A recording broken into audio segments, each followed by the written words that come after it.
Terima kasih untuk Anda yang masih bergabung bersama dengan kami dan di segmen ini kita akan review bagaimana jalannya perdagangan di sepanjang hari ini. Di mana indeks harga saham gabungan lagi-lagi melemah di atas 1% dan sudah diperdagangkan di level 6.700-an. Dan kami ingatkan kembali, Anda masih bisa berpartisipasi di WhatsApp interaktif di 0812 di 8788 di 3723 seperti yang tertera di layar televisi Anda nantinya. Dan saat ini kami sudah terhubung melalui Zoom bersama dengan Bapak Kiswoyo yang merupakan Head of Investment Nawasena Abipraya Investama. Kita akan langsung sapa saja Pak Kiswoyo. Selamat sore, apa kabar Pak? Ya, sore. Baik. Terima kasih Pak Kiswoyo sudah meluangkan waktu di IDX Channel.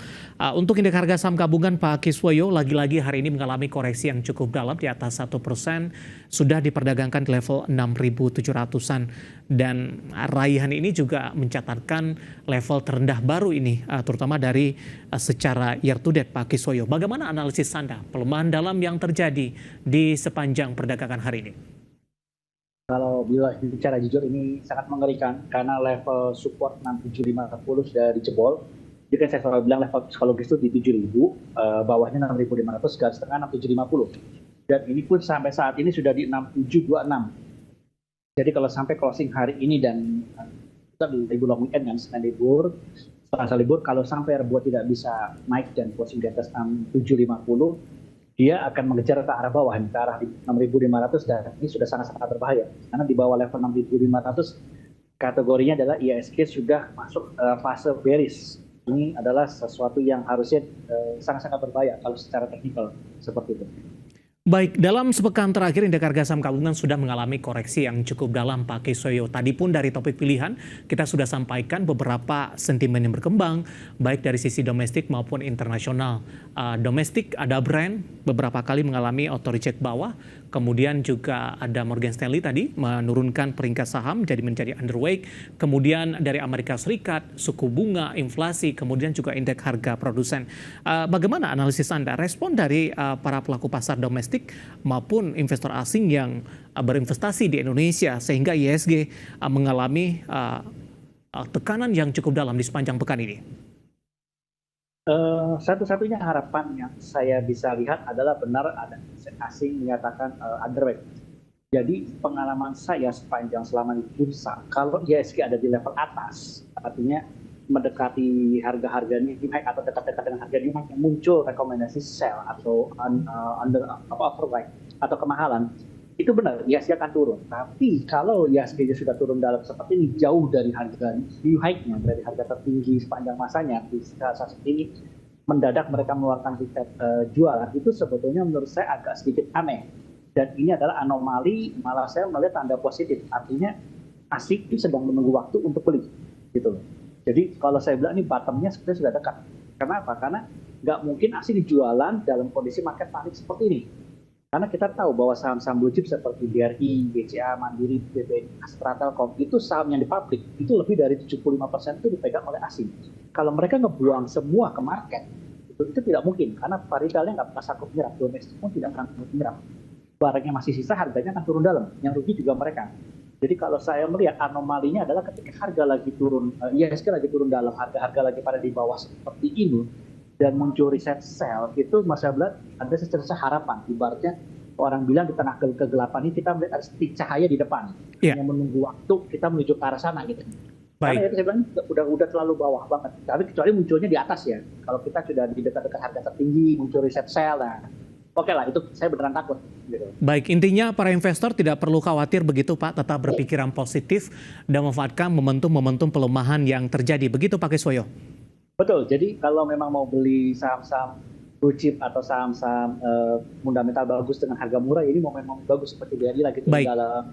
Oke, kita akan coba ulas Pak pemilihan untuk strateginya mungkin untuk saham-saham yang berfundamental bagus. Saya mau ke perbankan big cap terlebih dahulu, di mana saham-saham perbankan big cap hari ini menjadi pemberat untuk indeks harga saham gabungan. Bahkan PBRI ini sudah menyentuh ke level terendahnya sejak tahun 2020.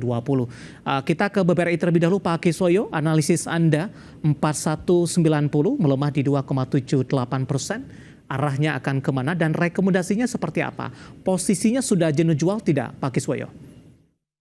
Kalau dibilang ini sudah dekat-dekat low-nya, karena saya lihat di bawah 4150, apalagi sampai di bawah 4000 itu adalah strong buy. Di bawah 4000 itu sudah strong buy.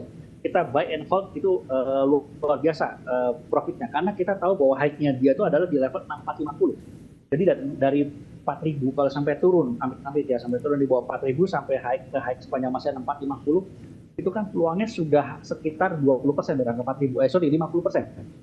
Jadi kalau saya bilang di harga, kalau sampai turun di bawah 4.000 dan kita beli di bawah di harga 4.000 saja, itu kita naik berharap untung 50%, itu artinya adalah level 6.000 dan high sepanjang masanya adalah 6450. Dan menurut saya sangat logis bahwa BRI akan menuju ke arah high-nya lagi. Jadi saya bilang ini peluang BRI bisa kita beli dengan peluang keuntungan 50%. Biasanya saham seperti ini hanya 20% kita bisa dapatkan gainnya, tapi ini 50%-an. Jadi saya bilang sangat menarik sekali gitu. Baik. 4190 saat ini melemah di 2,78%. Bagi yang nyangkut bisa averaging down atau tambah posisi? Betul. Betul. Apalagi di bawah 4150. Itu average down. Nanti di bawah 4.000 beli lagi aja. Baik. 4190 untuk BBRI hari ini kontributor terbesar terhadap pelemahan indeks harga saham gabungan. Apakah strateginya juga sama untuk perbankan big cap lainnya? Saya mau ke BMRI terlebih dahulu, Pak. 5750, tadi sempat ke 5650, Pak Kiswoyo. Sama, strateginya sama. Kalau saya lihat Bank Mandiri ini adalah di level di bawah 5.500. Kalau level sekarang sebenarnya sudah menarik untuk beli. Apalagi kalau sampai turun di bawah 5.500, ini benar-benar strong buy. Karena kalau kita lihat high-nya BRI ini kan ada di level 7.500 ya. Iya. Jadi kalau sampai ada angka 5.500, itu kan kurang lebih hampir 50% juga sih sebetulnya. Peluang untuk gain menuju high. Bahkan harusnya Bank Mandiri tahun ini semoga ada new high baru, area sekitar 8.000 sampai 8.500. Sehingga peluang 50% juga masih ada di Bank Mandiri, BMRI ini. Baik, di 5.500 ataupun di bawah 5.500 diskon besar untuk BMRI. Penutupan hari ini di 5.750 melemah di 2,13%. BBNI, Pak Kiswoyo? Kalau untuk BBNI, saya bilang ini juga sangat menarik juga. Jadi ini memang banyak diskonnya. Jadi bentar, BBNI saya ketik ke manual. BBNI ini saya lagi cek, kalau nggak salah PBV 1 dia berapa? Bentar. Saya juga cek, Pak Kiswoyo.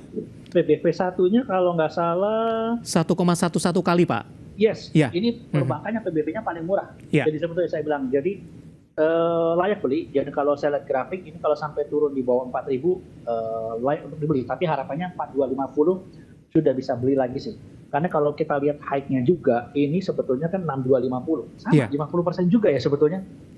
Jadi ini hampir 50%. Kecuali mungkin BCA ya, BCA beda ya. Gitu. Kita langsung saja ke BBCA, Pak Kiswoyo. Tampaknya daya tahan BBCA untuk hari ini lebih tangguh dibandingkan dengan perbankan big cap lainnya. Analisis Anda untuk BBCA? Nah, BCA ini kan sebetulnya memang high-nya dia kan 10.400 ya, 10 high tahun ini. Jadi sebetulnya BCA ini memang ada gap antara area 8.000 sampai 8.500. Jadi kalau menariknya, kalau dia bisa turun itu gap sampai 8.000, itu kita benar-benar bisa gain paling besar di situ. Tapi sepanjang saya lihat tahun kemarin itu dia hanya turun sampai langkah 8.500, belum sempat tutup gap 8.000, dia sudah naik ke atas. Jadi kalau BCA ini di bawah 9.000 kita beli, tapi memang tidak sebesar Bank Mandiri, BRI sama BBNI, karena high-nya aja cuma 10.400. Kalau dia ke high-nya mungkin sekitar ya kalau bisa dapat 8.000 sekitar 20 sampai 30% aja sih saya lihat. Jadi memang ini lebih kecil, lebih tangguh, benar. Karena turunnya nggak sedalam 3 yang lain. Betul. Baik, penutupan hari ini flat di 9.200. Bisa diulang kembali tadi, Pak, untuk buy-nya di level berapa? Kemudian strong buy-nya? Di bawah 9.000 sudah buy, strong buy-nya di bawah 8.500. Oke, baik. Di mana sebelumnya BCA juga all time high di 10.400-an. Anda juga optimis level new high akan tercipta kembali untuk BCA di tahun ini?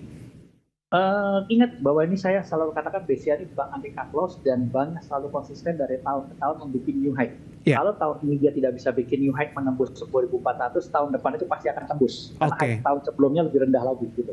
Baik, di luar dari sektor keuangan, Pak, atau perbankan big cap ini, infrastruktur hari ini juga ikut menjadi pemberat indeks harga saham gabungan.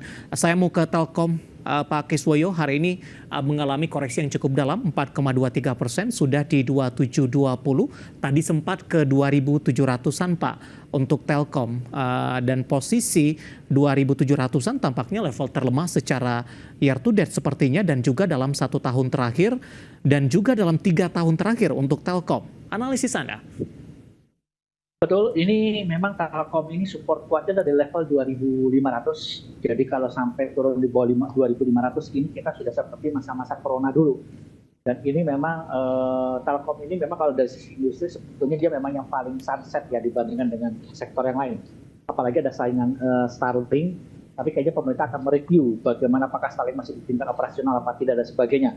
Tapi di luar itu semua sebetulnya saya masih yakin bahwa pertumbuhan Telkom ini mungkin pertumbuhan boleh jadi tidak ada, tapi dia stagnan.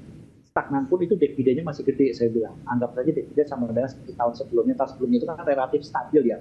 Revenue, net profit, dan dividen harus stabil. Dan dari sektor telekomunikasi dibandingkan dengan pesaingnya, operator telekomunikasi lain yang paling profit gede dia, yang paling rutin bagi dividen juga dia, yang paling sehat juga dia sebetulnya. Jadi saya bilang Telkom ini menarik banget. Jadi mungkin kalau Telkom ini sampai turun di bawah 2.500 ini kita sudah kayak semacam dividen play. Oke. Jadi saham yang memberikan dividen besar, syukur-syukur dia bisa balik lagi ke harga wajarnya di atas 4.000. Jadi ini bisa 50% juga sebetulnya kalau kita bicara peluang. Memang dari sisi bisnis masih agak sedikit ragu-ragu, tapi jangan khawatir. Kalau kita bicara backbone-nya telekomunikasi Indonesia ada di Telkom. Jadi kalau sampai anggap aja Telkom ditutup semua bisnisnya, itu kita IDX pun nggak ada. Ini kita nggak bisa komunikasi begini. Karena satelit yang punya dia, kabel optik luar negeri juga yang punya dia, seperti itu. Baik, penutupan hari ini di 2720 melemah di 4,23%. Harga diskon besar untuk Telkom ketika koreksi ke 2.500-an. Dan lagi-lagi keputusan investasi tetap ada di tangan pemirsa IDX Channel.